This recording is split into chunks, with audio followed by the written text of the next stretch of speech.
হাত নলকবই আৰু সেনেকৈ ৰাখে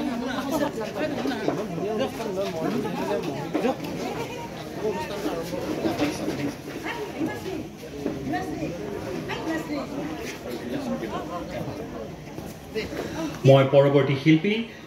নলবাৰী জিলাৰ কণ্ঠশিল্পী শ্ৰী ৰুমি নায়কক মঞ্চলৈ আহিবলৈ অনুৰোধ জনালোঁ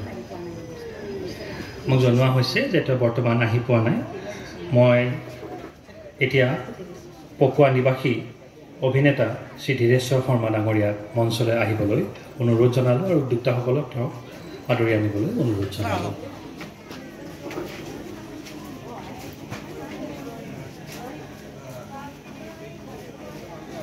নলবাৰী জিলা সমিতিৰ সভাপতি আৰু অভ্যৰ্থনা সমিতিৰ সভাপতি ডাঙৰীয়া তেওঁক এই সন্মান জ্ঞাপন কৰিবলৈ অনুৰোধ জনালোঁ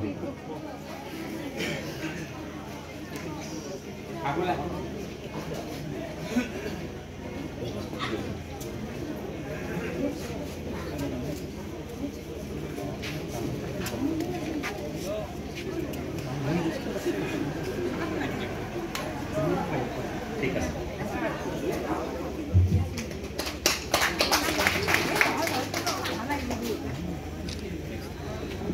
মই পৰৱৰ্তী শিল্পী মৌখলি নিবাসী ঢুলীয়া প্ৰখ্যাত ঢুলীয়া শ্ৰী প্ৰভাত কৈবৰ্তক মঞ্চলৈ আহিবলৈ অনুৰোধ জনালোঁ আৰু উদ্যোক্তাসকলক তেওঁক আদৰি আনিবলৈ অনুৰোধ জনালোঁ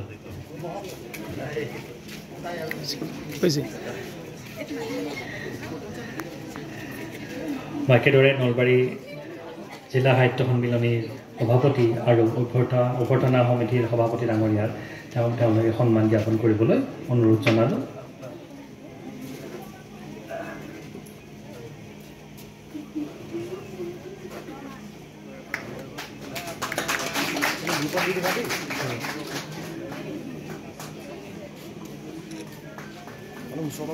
ধন্যবাদ মই এতিয়া তিলানা নিবাসী প্ৰখ্যাত ওজাপালি শ্ৰী ভূপেন কলিতাক মঞ্চলৈ আহিবলৈ অনুৰোধ জনালোঁ আৰু উদ্যোক্তাসকলক তেওঁক আদৰি আনিবলৈ অনুৰোধ জনালোঁ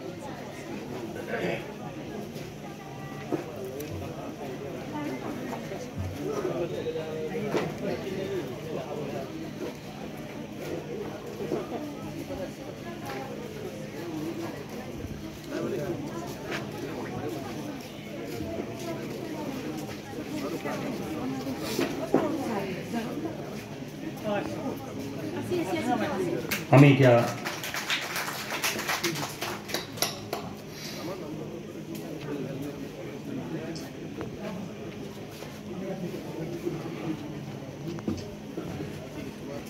ধন্যবাদ আমি এতিয়া বৰবৰী নিবাসী প্ৰখ্যাত নামতী শ্ৰী লিলি ডেকা মঞ্চলৈ আহিবলৈ অনুৰোধ জনালোঁ আহি পোৱা নাই তেওঁ বৰ্তমান আমাৰ মাজত আহি পোৱা নাই মই মাছদিয়া নলবাৰীৰ প্ৰখ্যাত মঞ্চ অভিনেতা শ্ৰী ৰাজেন্দ্ৰ নাথ দলৈ মঞ্চলৈ আহিবলৈ অনুৰোধ জনালোঁ আৰু উদ্যোক্তাসকলক তেওঁক আদৰি আনিবলৈ অনুৰোধ কৰিলোঁ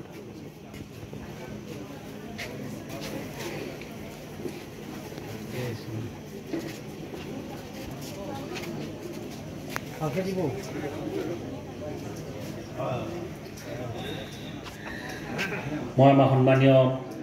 নলবাৰী জিলা সন্মিলনৰ সভাপতি আৰু আদৰণি সমিতিৰ সভাপতি তেওঁ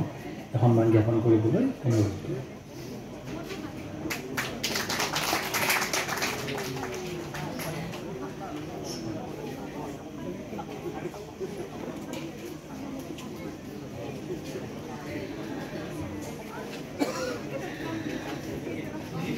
আমি এতিয়া কহাৰ বাজাৰ নিবাসী প্ৰখ্যাত বাঁহীবাদক শ্ৰী জয়ন্ত ভাগৱতীক মঞ্চলৈ আমন্ত্ৰণ জনালোঁ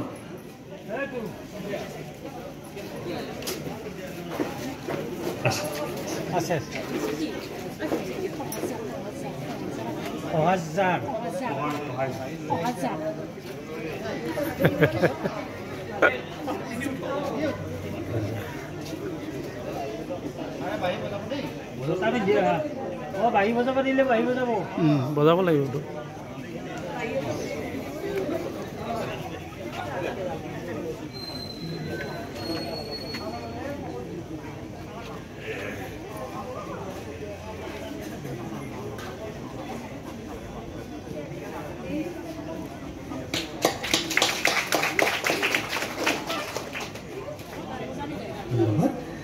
মই এতিয়া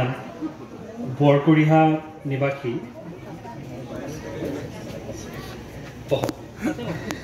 আমি এতিয়া বৰকুৰিয়া নিবাসী ভাস্কৰ্য শিল্পী শ্ৰী নয়ন কলিতাক মঞ্চলৈ আহিবলৈ অনুৰোধ কৰিলোঁ।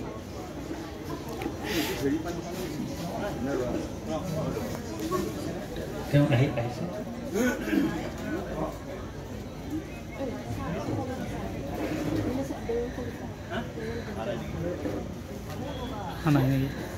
বৰকুৰিহা নিবাসী ভাস্কৰ্য শিল্পী শ্ৰী নয়ন কলিতা তেওঁ বৰ্তমান আমাৰ মাজত নাই। আমি বৰ্তমান সময়ত নথকা শিল্পীসকল